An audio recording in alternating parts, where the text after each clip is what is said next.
convincing the world that I didn't exist.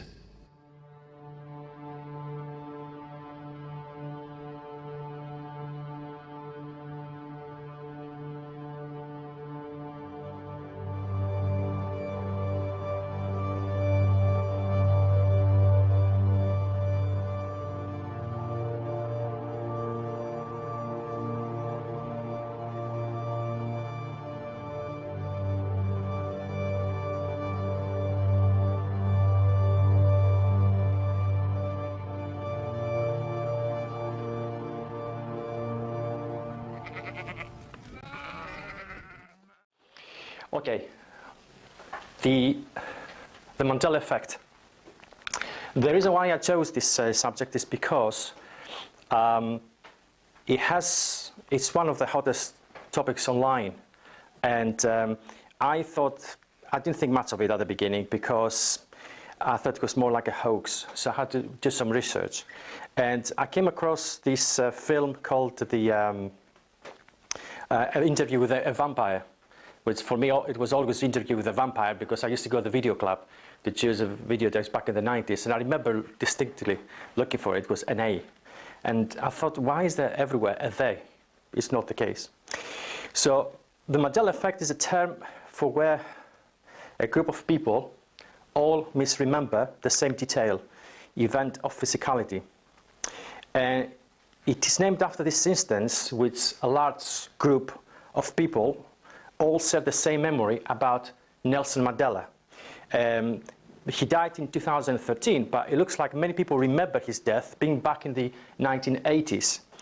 Now, so because of that, the effect exploded in popularity on the internet when this a peculiar example popped up where a majority of people seem to have recalled another incident, the Bernstein Bears books, as being spelled as Bernstein or some other variation. So what is the origin? Where it all started with this Mandela effect? Well, it started back in 2010 in a forum with a blogger called Fiona Broome. She's that lady who started the whole thing.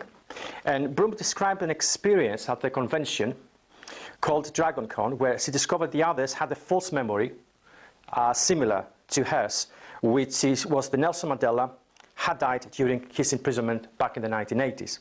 And she said back then, see, I thought Nelson Mandela died in prison. I thought I remembered it clearly, complete with news clips of his funeral and the heartfelt speech by her widow.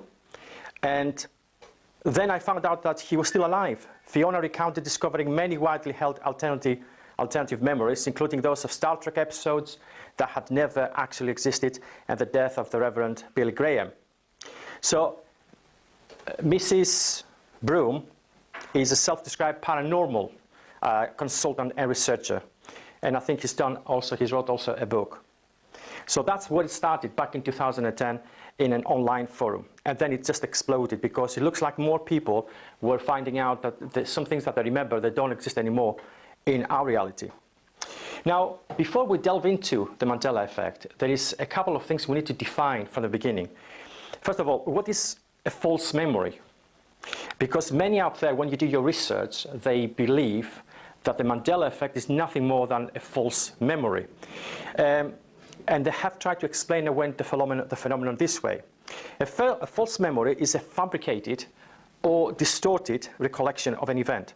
So people often think of memory as something like a video recorder, which is accurately collecting all the data and then stores it away as it happens with accuracy and clarity. But in reality, memory is very prone to fallacy. So people can feel completely confident that their memory is accurate, but this confidence is no guarantee that a particular memory is correct. You see, one of the problems of the human brain is that it doesn't like gaps. So basically, if you're having a memory and there's a part of the memory missing, what the human brain will do, will go and pick up a relevant piece of information and put it in your memory. So say if you remember yourself being in your bedroom, but there is one particular piece of information missing, which is the lampstand sitting right next to your bed. What your brain will do, will go and pick up any lampstand from any other memory say, a TV set that you remember. So that's how the brain works. So many people online, they have tried to explain away the Mandela effect as a false memory. Now, the thing is, there is a problem, because false memory is something that you encounter yourself personally. But this is something that affects a large part of the population. People misremembering a detail, but it happens to many people at the same time. And this is why some people are so adamant with their claims about the memories. So I don't think it is a false memory, because false memory is just for a person. False memory is not for a large group of people who misremember exactly the same detail at the same time. Now, some others say, well, it can be a cognitive dissonance. Cognitive dissonance is this mental stress of discomfort that you experience as an individual when you hold certain beliefs, ideas, or values, and then you're confronted with new information that conflicts with the existing beliefs, ideas, or values. And you don't want to change that mind frame. So that is cognitive dissonance. Now, many Mandela effects are usually trivial details about an oddly specific set of categories. These include things such as the how and the when of a celebrity death, misspellings, usually replaced or removed letters, placement of geographical locations, quotations within the media, all alternative imagery. Now, I'm going to go through some well-known examples of Mandela effect. I'm going to miss quite a lot because there's so many examples out there, but I picked up the ones who relate with films, because you also get the visual effect. Now, the first one, it comes from a film, The Forrest Gump, with Tom Hanks. And it's a 1994 American comedy drama film based on the 1986 novel of the same name by Winston Groom. Now, this film was directed by Robert Zemeckis and stars Tom Hanks. The story depicts several decades in the life of Forrest Gump, a slow-witted but kind-hearted, good-natured and athletically prodigious man from Alabama, who witnesses and in some cases influences some of the defining events of the American history in the 20th century. Now, there is a scene in that film where everybody remembers it, or whoever watched this film in the past, Tom Hanks saying that my mom always said life is like a box of chocolates. But now, wherever you look anywhere online or you buy the film, you will find out that it says was like a box of chocolates. So life was like a box of chocolates. So apparently, this is not how millions of cinema goers remember the phrase. Most people remember Tom Hanks says life is like a box of chocolates. So watch with me this clip, and we'll just make up our minds. Hello. My name's Forrest Gump.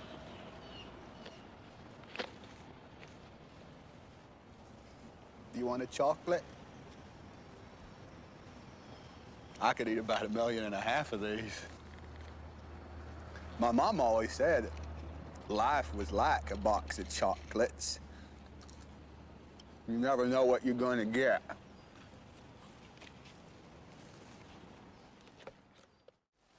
So that's what it says. Today, it was like a box of chocolates. Now, this is how many millions remember this scene, but many people, including myself, remember Tom Hanks saying life is just like a box of chocolates.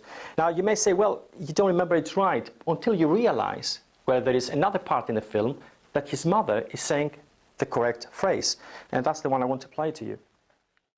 I happen to believe you make your own destiny. You have to do the best with what God gave you. What's my destiny, Mom? You're gonna have to figure that out for yourself. Life is a box of chocolates, Forrest. You never know what you're gonna get. Mama always had a way of explaining things so I could understand them. So you see the discrepancy is solved already in the same film, and that creates more questions, of course. Now, one can make the case that there were probably two takes of the same scene, and one didn't make the cut. And the one that Tom Hanks says life was like a box of chocolates was the one that was rejected. And maybe Google is messing up with our heads, having started making available only the wrong one. So keep this thought in mind, because we're going to go to another film now which makes things more complicated, and it looks like the Mandela effect becomes more realistic. So the next one is Interview with a Vampire. Now, This Interview with a Vampire is a 1994 American drama horror film directed by Neil Jordan and based on the 1976 novel Interview with a Vampire by Anne Rice, starring Tom Cruise and Brad Pitt. Now, this film was released back in November 1994 and received positive reviews, and also received 2 Oscar nominations, which is very important for the story, for Best Art Direction and Best Original Score. Now, most people remember vividly, including myself, that the film's title was Interview with a Vampire and not The Vampire. And back in those days, as I said earlier, we still used to hire videos because that's still in the time where the videos were still out. I think the DVDs came back in 1996. And I think I hired the film a couple of times, and I vividly remember it being Interview with a Vampire. Now, so is Google messing up with our heads again? Interestingly, this film was nominated for 2 Oscars, so it happens that we have footage from this year's Oscar nominations. So what's this clip? Because that makes this film interesting for the Mandela effect. It's another blockbuster year for Hollywood, the motion picture Interview with a Vampire. The motion picture Interview with a Vampire. Elliot Goldenthal for Interview with a Vampire. I wanted Interview with the Vampire to be a departure. I wanted to, first of all, I always thought the vampire was the interesting one. So just to hear what you say is not just only the film being Interview with a Vampire, but you have also external evidence from the most credible evidence that it was the case of an A. Because, of course, when you present the Oscar nominations, the first thing you're going to make sure is that you spell the whole title of the film correctly. And then you have Anne Rice, the writer of the book, who also says it's an A. So that's quite interesting because it comes from the same time that the film was released. But now when you look online, you only find Interview with the Vampire. And that I think makes things more interesting and the case for the Mandela effect more probable. Now, another one is the Star Wars, which later retitled as Star Wars Episode 4: A New Hope. And that was released back in 1977, written by George Lucas, and it was the first Star Wars film. And today it is often regarded as one of the best films of all time, as well as one of the most important films in the history of motion pictures. Most people remember the famous exchange between Darth Vader and Luke as, "Look, I am your father." But surprisingly, any modern video clip you will find online today is having Darth Vader saying, "No, I am your father." So here's the clip from this film. Obi-Wan never told you what happened to your father. He told me enough. He told me you killed him. No, I am your father.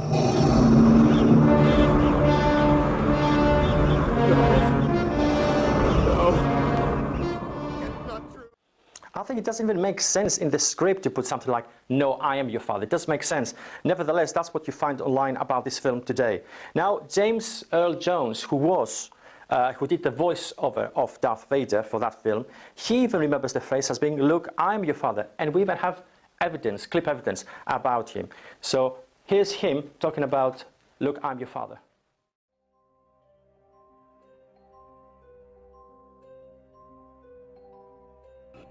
When I first saw the dialogue that said, "Luke, I am your father," I said to myself, he's lying. I wonder how they're going to play that liar. Redneck Jedi says, "Luke, I am your father and your uncle."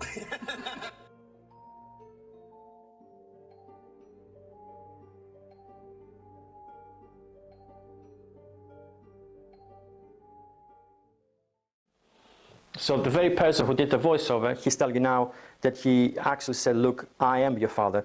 Everything today you find is, "Look, no, I am your father," which it doesn't make sense even in the script.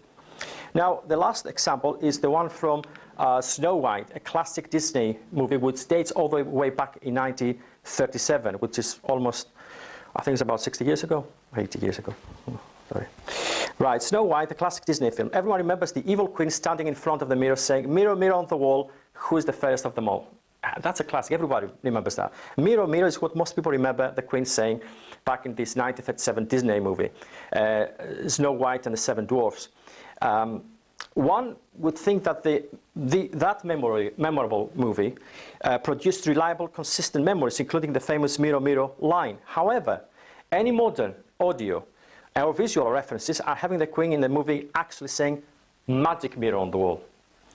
And here is the clip. Thou know, my queen. Magic mirror on the wall, who is the fairest one of all? Famed is thy beauty, Majesty. But hold, a lovely maid I see. Rags cannot hide her gentle grace. Alas, she is more fair than thee. So that's magic mirror on the wall. Nobody remembers it this way. It's mirror, mirror on the wall. This phrase is etched in people's minds to such a degree for the past 80 years as mirror, mirror, that even modern adaptations of this film, of this fairy tale in film, are using the same phrase. Now, most recent example is the film Mirror, Mirror from 2012, starring Julia Roberts. What is Julia Roberts saying in this modern adaptation? Well, if the title of the film doesn't give it away. Once upon a time, in an enchanted kingdom, there was a beautiful princess with skin as white as snow and hair as black as night. Blah, blah, blah. Her hair is not black, it's raven, and she's 18 years old, and her skin has never seen the sun, so of course it's good. This spring... Mirror, mirror on the wall. Who's the fairest of them all? Snow White. What? What? Snow White. A classic tale. So, it was Mirror, Mirror on the wall, but today it's Magic Mirror on the wall. Now, these are just some of the examples. There are so many other examples. And in relation with this Mandela effect, which of course you can make the case that it does exist. So I'm just going to then follow it up with a couple of explanations of what could possibly be. Why do we see this change, these changes in our reality in relation to names, in relation to films, in relation to even geographical locations in the planet? The first one is that it relates with time travel and CERN, which is this major scientific experiment in Switzerland. Now, the seemingly minor changes or differences related to the Mandela effect are odd, to say the least. So if realities were randomly merging, I think we would expect to see far greater differences and with far more reaching consequences. It makes me think of a scientific test. Let's go back and change this one minor thing and see A, how it affects the current timeline, and B, how people react to these changes. And they are testing how past timeline changes affect the current universe. But to what end? Perhaps some major change in the future to see if it is possible and what effects it will have on the general population. Now, the only major nefarious scientific project, as I mentioned, that can be responsible for tests of this kind is CERN. It is the largest scientific project of all times, with participating nations which in real life they're enemies. And I think that's what makes it nefarious. Why do enemy states come together to contribute towards this project? And also, they have, in several instances, the scientists in that experiment saying that they're trying to reach out different dimensions.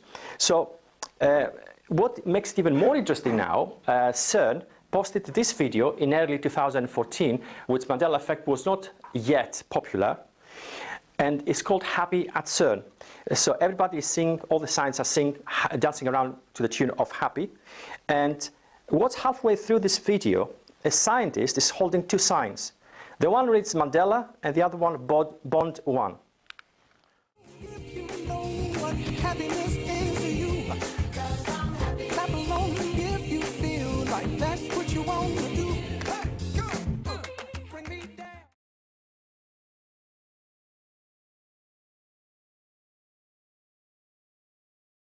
Can't none bring me down. The love is too high. Bring me down. Can't none bring me down. I said. So this is not a video from a YouTuber. This is official. If you go on CERN's website, or I'm not quite sure, their media website, you can find this clip, and he clearly holds a sign with the name Mandela. Could it be a coincidence, or are they laughing at us? They're making a joke, or they're probably responsible for this effect.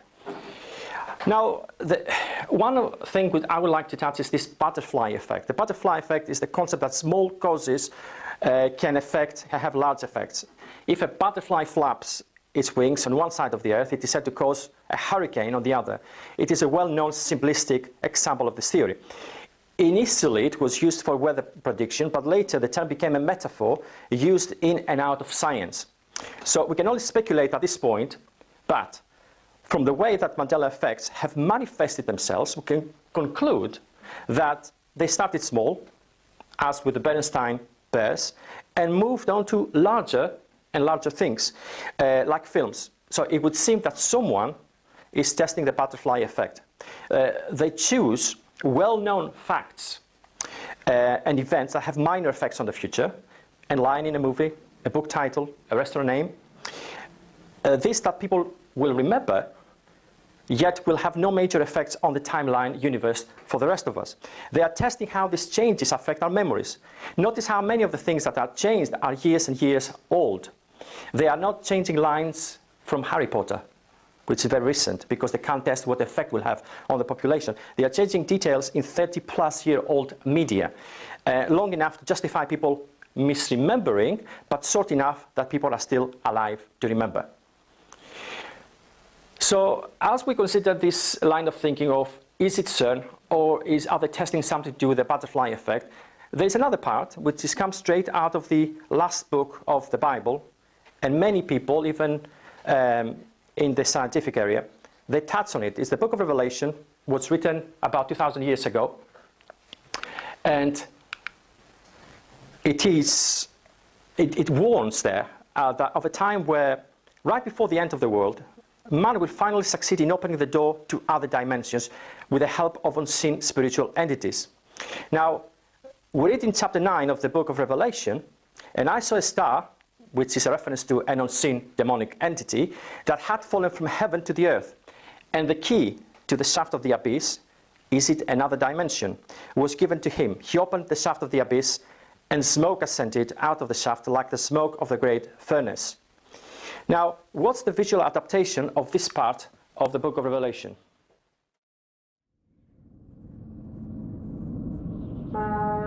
Then the fifth angel sounded, and I saw a star fallen from heaven to the earth. To him was given the key to the bottomless pit. And he opened the bottomless pit, and smoke arose out of the pit like the smoke of a great furnace. So the sun and the air were darkened because of the smoke of the pit. Then out of the smoke locusts came upon the earth. And to them was given power, as the scorpions of the earth have power. They were commanded not to harm the grass of the earth, or any green thing or any tree, but only those men who do not have the seal of God on their foreheads. And they were not given authority to kill them, but to torment them for 5 months. Their torment was like the torment of a scorpion when it strikes a man. In those days, men will seek death and will not find it. They will desire to die, and death will flee from them. The shape of the locusts was like horses prepared for battle. On their heads were crowns of something like gold, and their faces were like the faces of men. They had hair like women's hair, and the teeth were like lions' teeth. And they had breastplates like breastplates of iron, and the sound of their wings was like the sound of chariots with many horses running into battle. They had tails like scorpions, and there were stings in their tails. Their power was to hurt men 5 months. And they had as king over them the angel of the bottomless pit, whose name in Hebrew is Abaddon, but in Greek he has the name Apollyon. One woe is past. Behold, still 2 more woes are coming after these things. Then the sixth angel sounded, and I heard a voice from the 4 horns of the golden altar which is before God, saying to the sixth angel who had the trumpet, "Release the 4 angels who are bound at the great river Euphrates." So the 4 angels who had been prepared for the hour and day and month and year were released to kill 1/3 of mankind. Now the number of the army of the horsemen was 200 million. I heard the number of them. And thus I saw the horses in the vision. Those who sat on them had breastplates of fiery red, hyacinth blue, and sulfur yellow. And the heads of the horses were like the heads of lions. And out of their mouths came fire, smoke, and brimstone. By these 3 plagues, 1/3 of mankind was killed. by the fire and the smoke and the brimstone which came out of their mouths. For their power is in their mouth and in their tails, for their tails are like serpents, having heads, and with them they do harm. But the rest of mankind, who were not killed by these plagues, did not repent of the works of their hands, that they should not worship demons and idols of gold, silver, brass, stone, and wood, which can neither see nor hear nor walk. And they did not repent of their murders, or their sorceries, or their sexual immorality, or their thefts. So, are we on the brink of witnessing the opening of this shaft of the abyss? And is the Mandela effect part of the opening of this other dimension? Now, notice that this 2,000-year prophecy also warns of the dire consequences of achieving this goal. Maybe they partially know that. That is why, as I mentioned earlier, the Mandela effect feels more like a controlled test that they incrementally increase its impact in order to monitor the effects in our timeline and on us, the unsuspected public.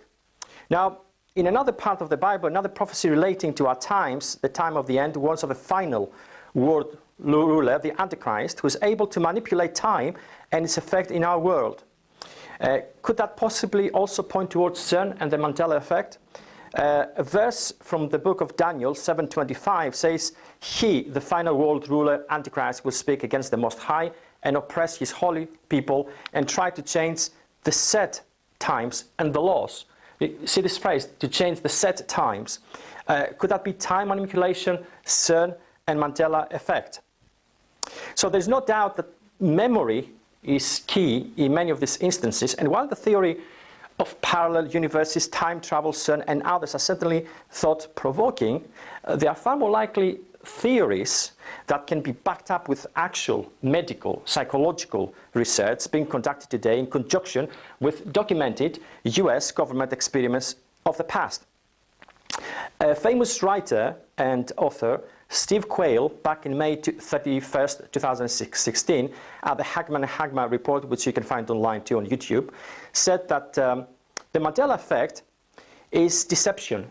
It is about false memories, which is a non-offshoot of mind control MK Ultra experiments, alternate histories and shared memories, which are being intentionally broadcast to change our perception of what is real and what is not. And he called it a virtual devil's mental playground. The US military and intelligence agencies are spending vast amounts of money to program the brain and to be able to both read your thoughts and control them and or implant them. So that's Steve Quayle. Now, this is an explanation which will resonate with more people who are not convinced about the previous theories about the phenomenon. So people who find explanations about CERN or parallel universe or time travelers too far-fetched to follow, maybe they can look into this MK Ultra, mind control experiments by governments which have been documented for decades. So a couple of things to say about MK Ultra and how it affects people. It was used back in the days in the 50s and the 60s from the CIA, and it was authorized in 1953 but expanded in 1955 to include the following: promoting the intoxicating effect of alcohol, rendering the induction of hypnosis easier or otherwise enhance its usefulness, producing amnesia for events preceding and during their use, and shock and confusion over extended periods of time. They even used on unsuspected victims LSD and other drugs in a way to control them. And declassified documents from the government's mind control project show that the test subjects could be hypnotized, hear that, by telephone, by receiving written matter, or by the use of code, signal, or words. Control of those hypnotized can be passed from one individual to another without great difficulty. It has also been shown by experimentation with victims of mind control that they can act as unwilling couriers of information purposes, and that they can be conditioned to a point where they believe a change in identity on their part, even on the polygraph. And this is now back in the 50s, okay? So over 60 years ago. If they could do that 60 years ago, imagine how far advanced they are today in experimenting in larger parts of the population, even in a worldwide scale with our friends Hollywood and the broadcast and the big films. So that comes from documents that they were made available to the public because mind control and behavioral control induced by the US government for over a decade, it wasn't until 1976 and 1977 that the US Senate conducted investigations and even held a joint committee hearing on Project MK-Ultra. So, according to the article linked above. Meaning information wasn't revealed to the public about the US government's mind control experiments until 1 or 2 decades later, after the project was authorized and over a decade after it supposedly was ended. Now, many believe that CIA's mind control experiments never ended. They just changed their names. And there are still government-funded mind control experiments being conducted to this day undercover. Now, this is a clip, the following is a clip from Bill Clinton offering a public apology to the victims of MK-Ultra back in the 90s, which proves, and I even watched that on the telly when it came out, which proves that technologies of this kind not only exist, but they have been used against us without our consent. This report I received today is a monumental document in more ways than one. But it is a very, very important piece of America's history, and it will shape America's future in ways that will make us a more honorable, more successful, and more ethical country. What this committee learned, I would like to review today with a little more detail than Dr. Faden said, because I think it must be engraved on our national memory. Thousands of government-sponsored experiments did take place at hospitals, universities, and military bases around our nation. The goal was to understand the effects of radiation exposure on the human body. While most of the tests were ethical by any standards, some were unethical, not only by today's standards, but by the standards of the time in which they were conducted. They failed both the test of our national values and the test of humanity. Informed consent means your doctor tells you the risk of the treatment you are about to undergo. In too many cases, informed consent was withheld. Americans were kept in the dark about the effects of what was being done to them. The deception extended beyond the test subjects themselves to encompass their families and the American people as a whole. For these experiments were kept secret, and they were shrouded not for a compelling reason of national security, but for the simple fear of embarrassment, and that was wrong. So today, on behalf of another generation of American leaders and another generation of American citizens, the United States of America offers a sincere apology to those of our citizens who were subjected to these experiments, to their families, and to their communities. When the government does wrong, we have a moral responsibility to admit it. The duty we owe to one another to tell the truth and to protect our fellow citizens from excesses like these is one we can never walk away from. Our government failed in that duty, and it offers an apology to the survivors and their families, and to all the American people who must be able to rely upon the United States to keep its word, to tell the truth, and to do the right thing. Make no mistake, as the committee report says, there are circumstances where compensation is appropriate as a matter of ethics and principle. I am committed to seeing to it that the United States of America lives up to its responsibility. Our greatness is measured not only in how we so frequently do right, but also how we act when we know we've done the wrong thing, how we confront our mistakes, make our apologies, and take action. That's why this morning I signed an executive order instructing every arm and agency of our government that conducts, supports, or regulates research involving human beings to review immediately their procedures in light of the recommendations of this report and the best knowledge and standards available today, and to report back to me by Christmas. So, do you think they did that out of the goodness of their own heart? No, they didn't. They were forced to reveal this information, and they came out and they apologized.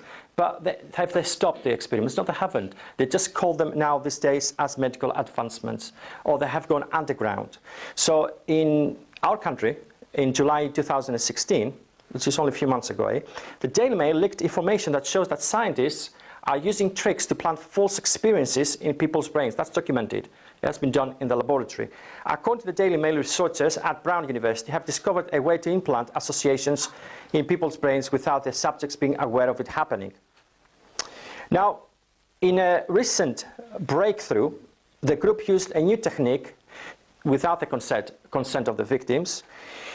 On a small group of volunteers, they associated vertical stripes with color red and horizontal stripes with the color green. The people taking part thought they were seeing the color red when looking at black and white stripes and had no idea this was happening. Do that today. If they can do that, then producing something that like the Mandela effect is quite possible. Now, this is just a small sample of the research being conducted today, but if you consider that back in 1953, the US government successfully managed to hypnotize test subjects via telephone or written matter by code, signal, or words, and that today they are capable of actually removing memories and replacing them with new ones, well, is it such a big leap in the day and age when the majority of the world uses either the internet or iPads, smartphones and other electronic devices to think that they are perfectly capable of doing that to us at any given time?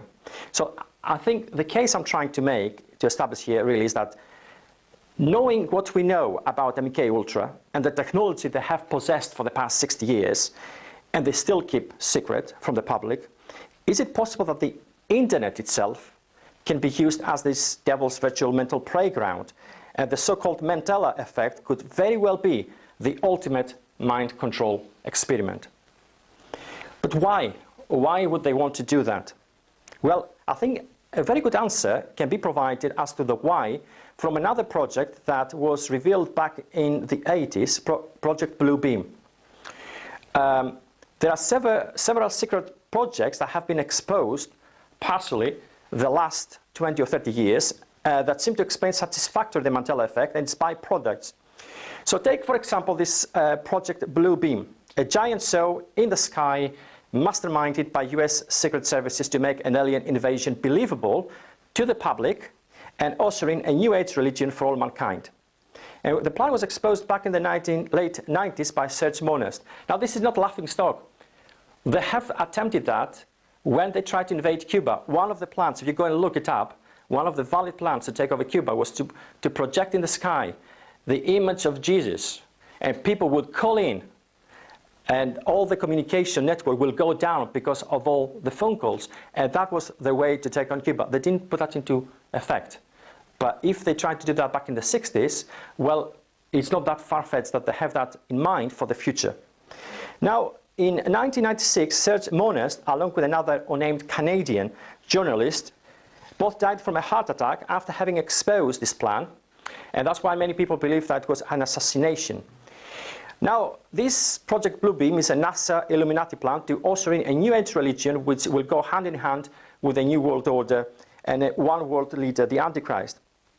In their research, they had help from intelligence people from the Canadian government, maybe politicians or military personnel who still believed in freedom, and they didn't want to go ahead with this Illuminati plan.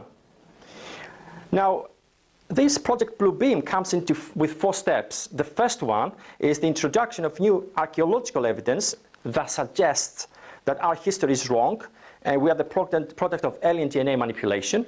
The second one is that the major show in the sky that will make most of the mankind believe that an alien invasion is imminent. But the third one is the most interesting. It connects with the Mandela effect because they said that they were planning to use telepathic electronic two-way communication with low-frequency waves that will reach the people of the earth through the insides of their brains, making each person believe that his own God is speaking to him from within his soul. Now, if that didn't make sense back in the 80s, maybe it makes a little bit more sense today if this Mandela effect is indeed real.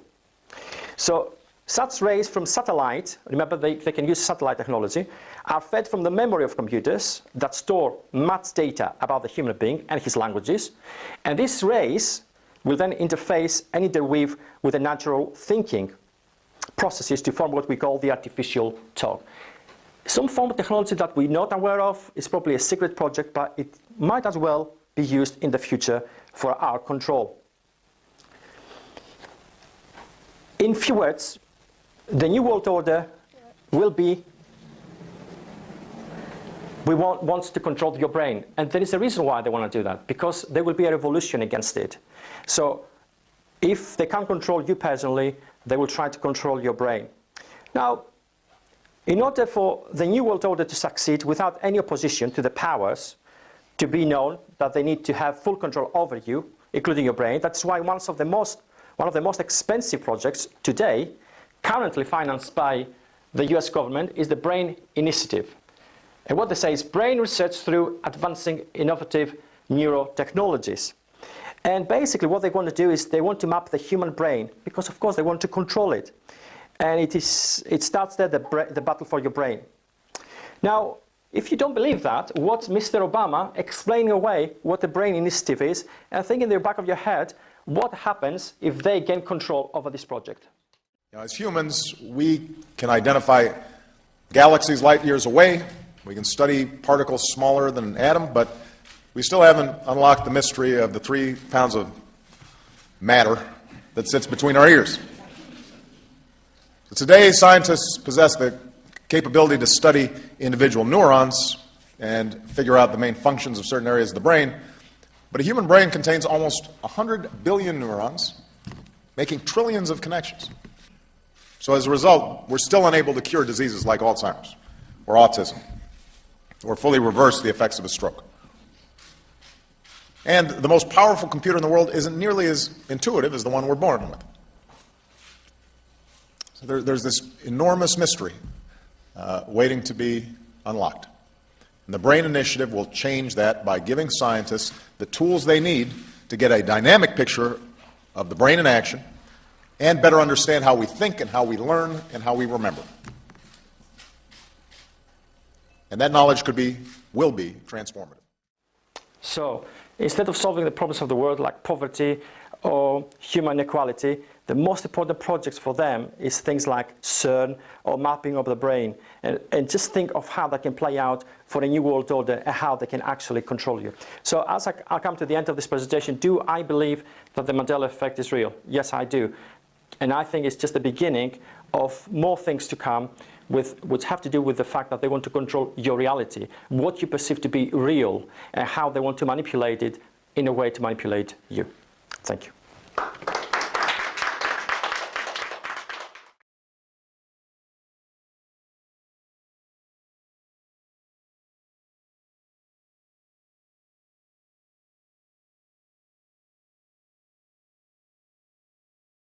The greatest trick that I ever pulled was convincing the world that I didn't exist.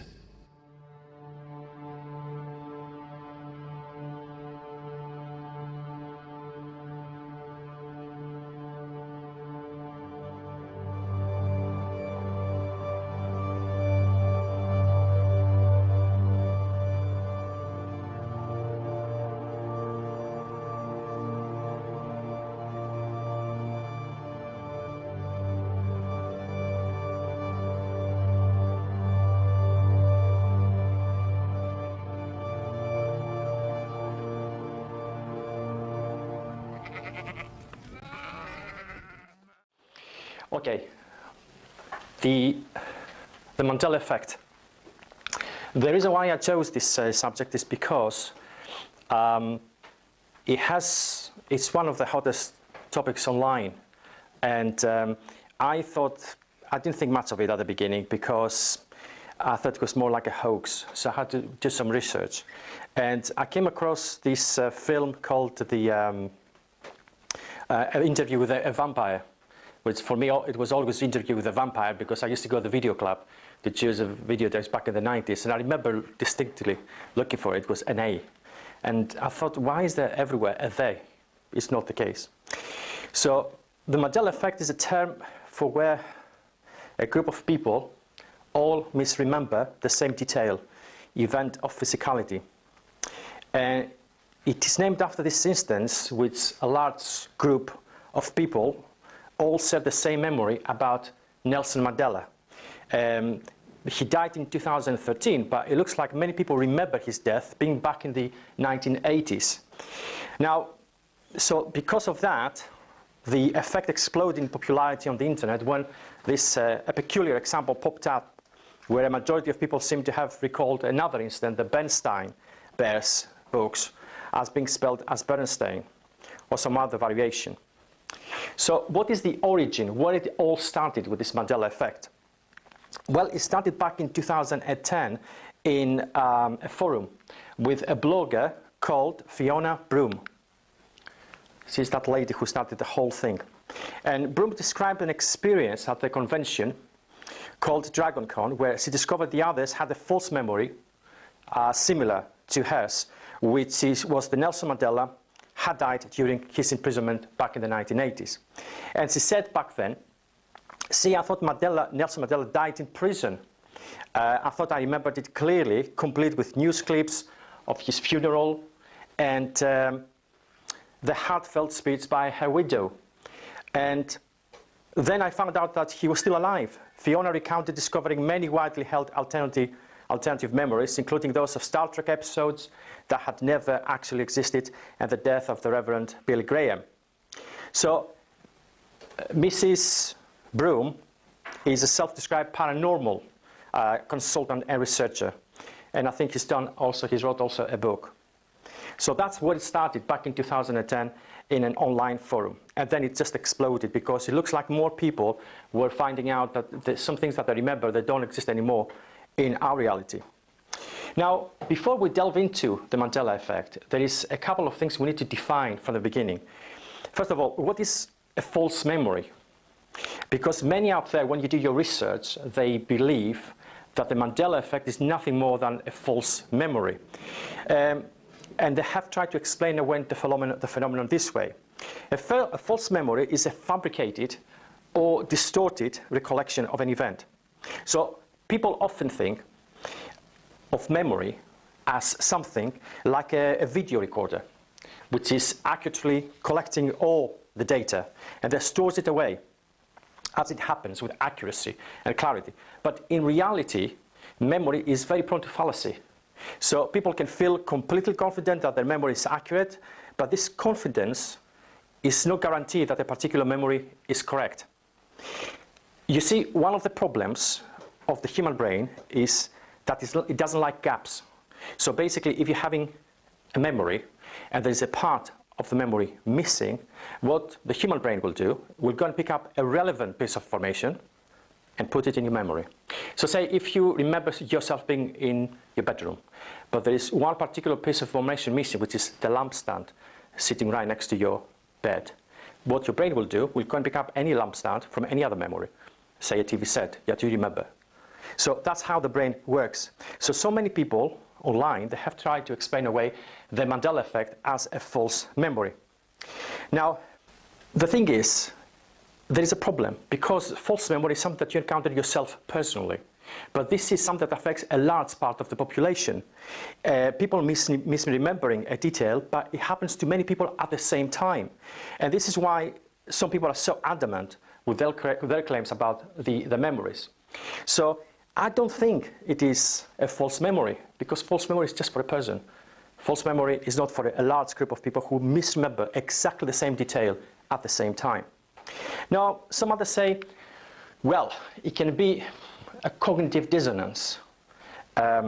Cognitive dissonance is this mental stress of discomfort that you experience as an individual when you hold certain beliefs, ideas, or values, and then you're confronted with new information that conflicts with the existing beliefs, ideas, or values. And you don't want to change that mind frame. So that is cognitive dissonance. Now, many Mandela effects are usually trivial details about an oddly specific set of categories. These include things that